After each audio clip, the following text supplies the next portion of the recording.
Assalamualaikum para sahabat. Jadi ini anggrek bulan saya selalu saya potong ini kalau sudah habis ya. Saya potong kemudian muncul bunga baru ya, tangkai baru ya. Kebetulan ini muncul 2, 1, 2 begitu. Nah, ini juga setelah bunganya habis juga saya potongi. Nah, ini contohnya para sahabat yang sudah jadi.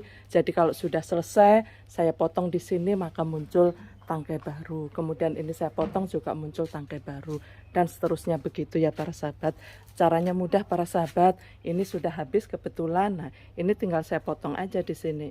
Nah, tuh ya, sudah saya potong. Terus kemudian yang ini, ini kita buka para sahabat. Nah, ya, yang ini kita buka, akhirnya nanti akan muncul tangkai yang baru untuk bunga bulan.